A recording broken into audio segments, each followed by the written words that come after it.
सबसे पहले जानना ये है कि हम पढ़ चुके हैं नरेशन, डायरेक्ट इनडायरेक्ट में असर्टिव सेंटेंस और इंट्रोगेटिव सेंटेंस।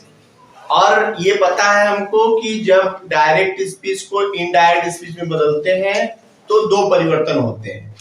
एक होता है रिपोर्टिंग वर्ब का परिवर्तन और दूसरा होता है रिपोर्टेड स्पीच का परिवर्तन। इन होता है, यानी हमें परिवर्तन करते समय ध्यान देना है कि इन्हीं दोनों का परिवर्तन करना है। और ये भी आपको पता है कि रिपोर्टिंग वर्ब जो होता है वो कामा के पहले होता है। रिपोर्टिंग वर्ब में कहने वाला उपलब्ध होता है और रिपोर्टिंग वर्ब में दो परिवर्तन होते हैं। एक होता है सैड का या सैड टू का, यही ना। और दूसरा परिवर्तन होता है इसमें कि कॉमा और इन्वर्टेड कॉमा के स्थान पर कोई ना कोई कंजक्शन लगाया जाता है। इतनी बात पता है ना आपको। इसका मतलब हो गया कि रिपोर्टिंग वर्ब में ये दो परिवर्तन और किसके अनुसार होते हैं? रिपोर्टेड स्पीच के सेंटेंस के अनुसार। और रिपोर्टेड स्पीच का सेंटेंस कितने प्रकार का होता है? 5 प्रकार का। Assertive, interrogative, imperative, exclamatory, optative ना। जिसमें दो पढ़ लिया कि जब रिपोर्टिंग वर्ब असर्टिव सेंटेंस में, सॉरी रिपोर्टेड स्पीच जब असर्टिव सेंटेंस में हो तो सेड को सेड में, सेड टू को टोल्ड में, और कॉमा इन्वर्टेड कॉमा को हटाकर दैट का प्रयोग करते हैं। पढ़ा था ना। इंट्रोगेटिव सेंटेंस में क्या पढ़ा था? इंट्रोगेटिव सेंटेंस में दो तरह के रूल होते हैं। क्यों? क्योंकि इंट्रोगेटिव सेंटेंस दो प्रकार का होता है। एक होता है हेल्पिंग वर्ब से शुरू होने वाला और दूसरा होता है क्वेश्चन वर्ड से शुरू होने वाला। हेल्पिंग वर्ब से यदि शुरू हो तो सेड या सेड टू को आस्क्ड में या इंक्वायर्ड ऑफ में बदलेंगे और कॉमा इन्वर्टेड कॉमा को हटाकर इफ या वेदर का प्रयोग करते हैं। रिवीजन करवा रहा हूं मैं, ध्यान से समझना। और यदि रिपोर्टेड स्पीच क्वेश्चन वर्ड से शुरू हो तो सेड या सेड टू को आस्क्ड में ही बदलते हैं, लेकिन कॉमा इन्वर्टेड कॉमा को हटाकर इफ या वेदर नहीं लगाते। वो क्वेश्चन वर्ड ही जो होता है वो कंजक्शन बन जाता है। इसका भी रूल है कि क्वेश्चन वर्ड को कब कंजक्शन बनाते हैं? तो क्वेश्चन वर्ड के तुरंत बाद जो हेल्पिंग वर्ब है उसको हटा दिया जाता है और क्वेश्चन वर्ड के तुरंत बाद सब्जेक्ट का प्रयोग करेंगे तो वो क्वेश्चन वर्ड क्या बन जाता है? कंजक्शन बन जाता है। बात समझ में आ रही है सबको? इसी तरह से अब हम बात करने वाले हैं इंपरेटिव सेंटेंस की। यानी इंपरेटिव सेंटेंस में रहेगा तो क्या करना होगा? तो इंपरेटिव सेंटेंस में अब ये समझो कि इंपरेटिव सेंटेंस कितने प्रकार का होता है। तो यहां आपको समझना होगा कि इंपरेटिव सेंटेंस में दो तरह के सेंटेंसेस बनते हैं। एक तो होता है वर्ब फर्स्ट से शुरू होने वाले वाक्य, होता है ना। और दूसरा वाक्य जो होता है वो लेट से शुरू होता है, होता है। याद करिए इसको जब पढ़ाया गया था सेंटेंस को। इसमें दो तरह के सेंटेंस बनते हैं। इसका क्या फार्मूला होता है? इसका फार्मूला है verb first plus object plus others होता है। यानी एक सेंटेंस तो इस तरह से मिलेगा और दूसरा जो सेंटेंस है वो मिलेगा late plus object one plus verb first plus object two plus others. यानी ये दूसरे सेंटेंस का फॉर्मेट है, ठीक। यानी अब ये हम किसको देख रहे हैं? रिपोर्टेड स्पीच का सेंटेंस जो होगा वो इस दो तरह का हो सकता है। करना क्या है इसमें? यानी रिपोर्टेड स्पीच यदि इंपरेटिव सेंटेंस में हो तो हमें करना क्या होता है? इसका रूल आपको ध्यान देना है अब कि इसमें सेंस अधिक होता है। सेंस यानी भाव, अर्थ। क्योंकि इंपरेटिव सेंटेंस में आज्ञा, प्रार्थना, सलाह, यही नहीं होता है। आज्ञा, प्रार्थना, सलाह, अनुरोध, या प्रस्ताव, इसको आप ध्यान देंगे, ये मैं बता रहा हूं कि इस वाक्य में, यानी जब इंपरेटिव सेंटेंस में वाक्य होता है तो इसमें भाव होते हैं। कौन कौन? या तो आज्ञा का होगा, आज्ञा यानी आदेश भी लिख सकते हो इसको, ऑर्डर, ठीक है। प्रार्थना, सलाह, सलाह को सुझाव भी कह सकते हैं। अनुरोध, अनुरोध और प्रार्थना लगभग एक ही बात होगी। या प्रस्ताव व्यक्त किया गया होता है। तो अब इनके अनुसार अब क्या है, अब हमको समझना पड़ेगा कि रिपोर्टेड स्पीच में जो इंपरेटिव सेंटेंस है उसमें क्या व्यक्त किया गया है। यदि आज्ञा या आदेश की बात हो रही है तो सेड या सेड टू को ऑर्डर्ड में बदल देंगे। इसमें बदलेंगे। या कमांडेड होता है, कमांडेड, कमांडेड, कमांडेड माने भी आदेश देना होता है। ये आर्मी के जवान जो कमांडर होते हैं वो कमांड करते हैं। और ऑर्डर, सामान्य आदेश कहीं हो गया तो ऑर्डर है, गवर्नमेंट का ऑर्डर है, ठीक है। और प्रार्थना की बात होती है, जब प्रार्थना कर रहा हो तो वहां प्रेड, क्या? प्रेड यानी प्रार्थना किया। सलाह या सुझाव की बात होती है तो वहां हो जाता है एडवाइज्ड या सजेस्टेड, एडवाइज्ड या सजेस्टेड का प्रयोग कर देंगे। अनुरोध की बात जब होगी तब अनुरोध यानी फिर वही विनम्रता या रिक्वेस्ट जिसको कहते हैं, तो क्या हो जाएगा ये? रिक्वेस्टेड, ठीक ना। प्रस्ताव का भाव कब होता है? अब यहां ये देखिए कि ये प्रस्ताव स्पेशली लेट वाले वाक्यों में, क्योंकि लेट माने ही होता है प्रस्ताव देना। लेट का हिंदी अर्थ क्या होता है? यानी लेट का यदि कोई वाक्य आ गया तो इसका मतलब उसमें क्या है? वो प्रस्ताव दे रहा है। और प्रस्ताव दे रहा है तो क्या बदल देंगे? प्रपोज्ड, क्या हो जाएगा? प्रपोज्ड यानी प्रस्ताव दिया। अब आपके सामने ये कुछ वर्ड्स हो गए जो भावानुसार प्रयोग होंगे according to the sense of imperative sentence. जो भी सेंटेंस है इंपरेटिव का, वाक्य हमारे सामने जो भी है उसमें कौन सा सेंस है उसी के आधार पर अब शेड या शेड टू को बदल देना है। बात समझ में आ गई सबको? यानी रूल नंबर 1 क्लियर हो गया इसका कि शेड या शेड टू को कैसे बदलेंगे। अभी हमको ध्यान देना है, अभी एग्जांपल देखेंगे इसका। ध्यान ये देना है कि आदेश का भाव होगा तो ऑर्डर्ड या कमांडेड में, प्रार्थना का भाव होगा तो प्रेड में, सलाह की बात होगी तो एडवाइस्ड या सजेस्टेड में, अनुरोध का भाव होगा तो रिक्वेस्टेड में, और प्रस्ताव का भाव होगा तो प्रपोज्ड में बदल दिया जाता है। इसका मतलब हो गया कि आपको रिपोर्टेड स्पीच का अर्थ समझना होगा। इतनी बात क्लियर हो गई सबको? रिपोर्टिंग वर्ब में हमने बताया कि रिपोर्टिंग वर्ब में ये दो परिवर्तन, ठीक है, सेड या सेड टू का, और कॉमा और इन्वर्टेड कामा का। इसको कैसे बदलना है इस सेंटेंस के अनुसार। जब हम रिपोर्टिंग वर्ब ये इंपरेटिव सेंटेंस की बात कर रहे हैं जिसमें दो तरह के सेंटेंस, एक क्या हो जाएगा, वर्ब फर्स्ट से शुरू होगा और दूसरा लेट से शुरू होगा। हमने बताया कि सेड या सेड टू को बदलने के लिए हमें इसका सेंस देखना होगा। सेंस क्या क्या हो सकता है? या तो आदेश का भाव होगा, या तो प्रार्थना होगा, या सलाह का भाव होगा, या प्रस्ताव का भाव होगा। समझ आ रही है? तो इनको जो है अब हम समझ लेंगे। उसके बाद दूसरा काम करना है कॉमा और इन्वर्टेड कामा को हटाने का। तो इसको अब समझते हैं कि कैसे हटाएंगे। तो इसमें दो रूल बनेगा। एक, यदि वर्ब फर्स्ट से शुरू हो रहा है तो वर्ब के फर्स्ट फॉर्म के पहले टू जोड़ दो बस, यानी इसके पहले क्या लगा देना है, कॉमा और इन्वर्टेड कामा को हटाइए और क्या लगा दीजिए, टू। हो गया। ये कंजक्शन नहीं है, यहां हमने लिखा है ये कंजक्शन लगता है, लेकिन ये कंजक्शन नहीं है, ये क्या है, प्रीपोजिशन है। और वर्ब के फर्स्ट फॉर्म के पहले जब टू लगता है इसको क्या करते हैं, वर्ब के फर्स्ट फॉर्म के पहले टू लगाने से क्या बनता है, इंफिनिटिव बन गया। इसका मतलब ये इसको इंफिनिटिव बनाने के लिए आता है।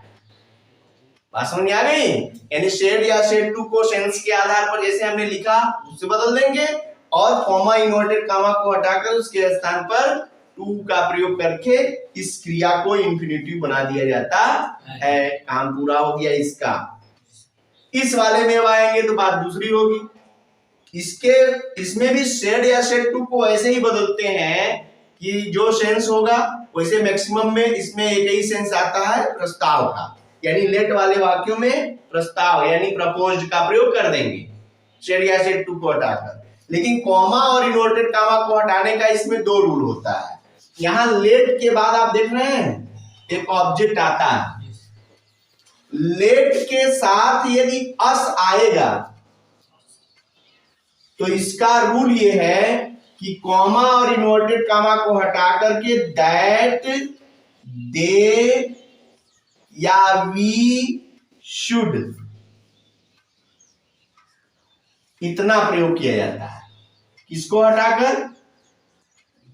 लेट अस को भी हटा दिया जाएगा, कॉमा इन्वर्टेड कॉमा को भी हटा दिया जाएगा। उसके स्थान पर दैट, दे या वी, दे कब लगाएंगे, वी कब लगाएंगे, तो ये रिपोर्टिंग वर्ब बताएगा। रिपोर्टिंग वर्ब में थर्ड पर्सन का प्रोनाउन सब्जेक्ट होता है तो दे लगाते हैं, फर्स्ट पर्सन का प्रोनाउन होता है तो वी लगाते हैं। ठीक है, ये जो है लेट अस भी हट जाएगा, इसकी जगह पर शुड आ जाता है, यानी दैट, दे या वी शुड का प्रयोग कर देंगे लेट अस को हटाकर, कॉमा इन्वर्टेड कॉमा को हटाकर। अब ये हमने कहा कब करना है, जब ये लेट अस होगा, क्योंकि अस क्या है, ऑब्जेक्ट है। लेकिन लेट के बाद मान लो अस नहीं आया तो इस अस के अलावा भी कोई भी ऑब्जेक्ट आ सकता है, let me, let him, let Ram, let Mohan आएगा ना। तो लेट के बाद अस को छोड़कर कोई दूसरा ऑब्जेक्ट होगा तब वहां पर ये वाला रूल लगा देंगे, यानी लेट के पहले भी टू लगा देंगे, यानी फिर हम वापस आ जाएंगे यहीं पर। कब? दो रूल हो गए इसमें कि लेट के बाद यस अस आएगा तब तो ये रूल अप्लाई करेंगे, और लेट के बाद अस की जगह दूसरे भी ऑब्जेक्ट आ सकते हैं। यदि कोई दूसरा ऑब्जेक्ट आया है तो कुछ नहीं करना है, इस लेट के पहले टू लगा देना है, शेष आगे का परिवर्तन जैसे होता है वैसे ही होना है। मतलब यहां इसको हटा देना है तब हम इसकी बात कर रहे हैं ना, यहां किसी को हटा ही नहीं रहे हैं तो ऑब्जेक्ट के स्थान में कुछ नहीं लगेगा। ये कहां से आ गया तुम्हारे दिमाग में भाई? जब हम यहाँ कह रहे हैं कि किसी को छूना ही नहीं, केवल टू लगाना है, तो ये ऑब्जेक्ट कहां चला गया? नानी क्या? ठीक है, बस समझ में आ रही ना? यानी इसमें हमको किसी को टच नहीं करना है, इसको लेट अस है रहेगा तब हमको इसको हटा देना है। इसमें लेट के पहले टू लगा करके जैसे इसको बनाया था वैसे इसको बना देंगे। दो फार्मूले हो गए कि लेट वाले वाक्यों में अस आया हो तब तो उसको दैट, दे शुड या वी शुड में बदलेंगे, और लेट के बाद ऑब्जेक्ट कोई दूसरा है तो टू लगा दो, और वर्ब फर्स्ट के पहले भी टू लगा दो। यही इसके रूल हो गए, यानी ये दोनों परिवर्तन करने का नियम क्लियर हो गया। हो गया क्या? अब आइए देखते हैं इसको कि रिपोर्टेड स्पीच में क्या है। तो रिपोर्टेड स्पीच में तो आपको पता है कि तीन परिवर्तन होते हैं। कौन कौन? पर्सनल प्रोनाउन बोलो, दूसरा टेंस, और तीसरा वर्ड्स ऑफ नियरनेस या नियरनेस वर्ड्स।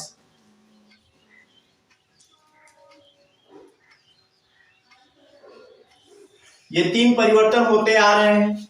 इसमें असर्टिव में भी हुआ, इंट्रोगेटिव में भी हुआ, इंपरेटिव में भी होगा, और हर सेंटेंस में होगा।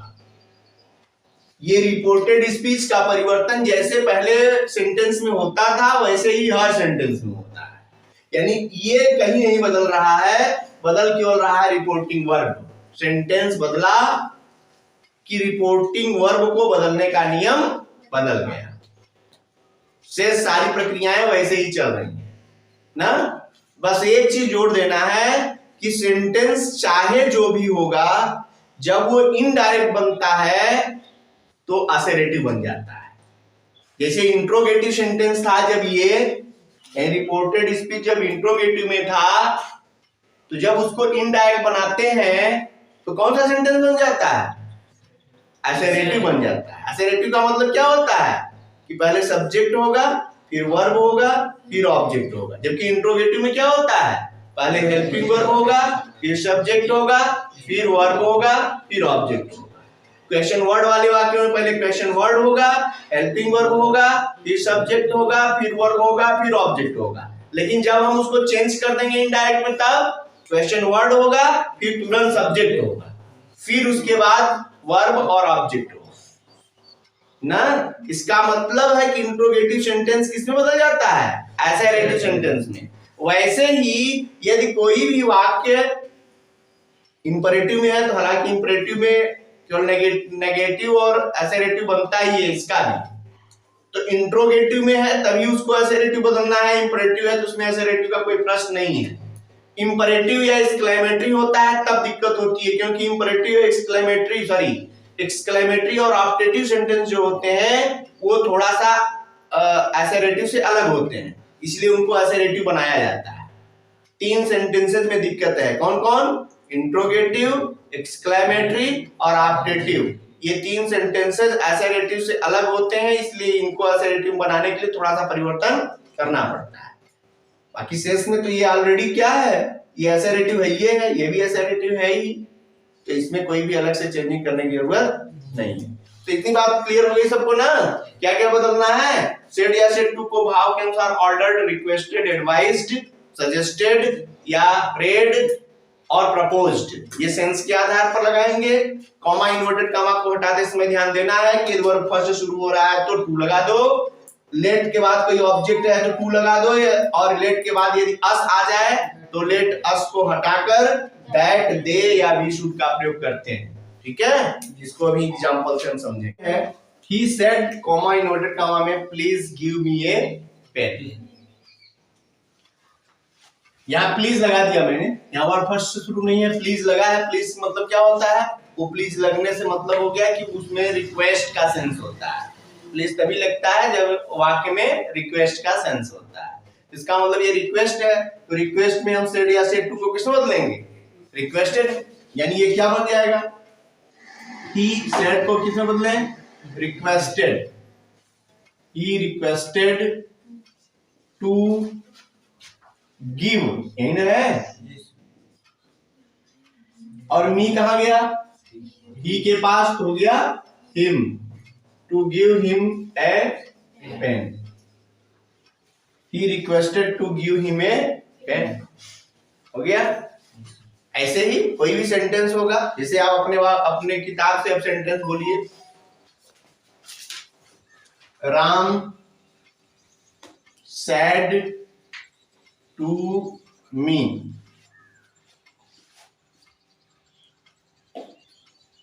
रीड योर बुक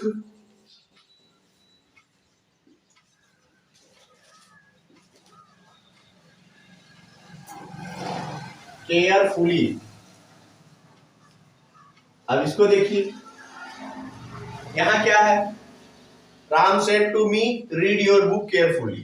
तो रीड योर बुक केयरफुली में क्या दिख रहा है आपको, एडवाइस, सलाह न है। राम ने क्या किया, मुझे सलाह दिया, नहीं हुआ, तो इसको हम सेड टू को क्या बदल देंगे, एडवाइज्ड में, यानी राम एडवाइज्ड मी टू। अब देखो टू क्यों लगा दिया, क्योंकि वर्ब के फर्स्ट फॉर्म से शुरू हो रहा है, तो यहां हो जाएगा रीड, और योर गया किसके पास, मी के पास, my book carefully.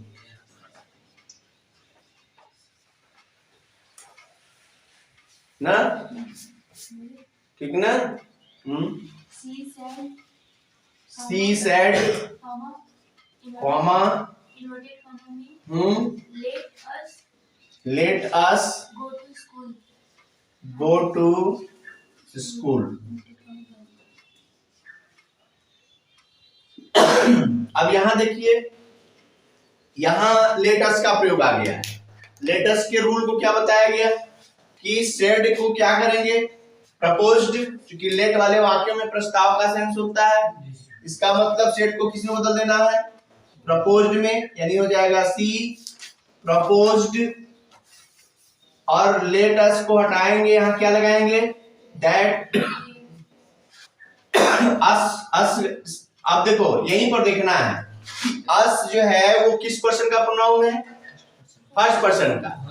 First person का प्रोनाउन रिपोर्टिंग वर्ब के सब्जेक्ट के अनुसार। अस क्या है, प्लूरल नंबर, और सी क्या है, सिंगुलर नंबर। सी का plural number he, she, it का प्लूरल नंबर दे होता है। इसका मतलब यहां हो गया they should go to school. यहां दे की जगह वी कब होगा, जब यहां आई होगा। ये सी की जगह क्या हो जाए, आई हो जाए, तो अस आएगा आई के पास, तो आई का नंबर वी, इसका मतलब यहाँ वी हो जाएगा। यदि यहाँ थर्ड पर्सन का कोई प्रोनाउन है तो यहाँ दे रहेगा, और यहाँ फर्स्ट पर्सन का प्रोनाउन है तो यहाँ वी रहेगा। बस यही ध्यान देना। यहाँ यदि जैसे यहीं पर हो जाए please do not give me a pen, या यहां पर हो जाए Ram said to me do not ना, या इसकी जगह नेवर भी हो सकता है, क्या डू नॉट या नेवर। तब क्या करेंगे, तो जो ये टू लगा रहे हैं इसी के पहले नॉट या नेवर लगा देंगे।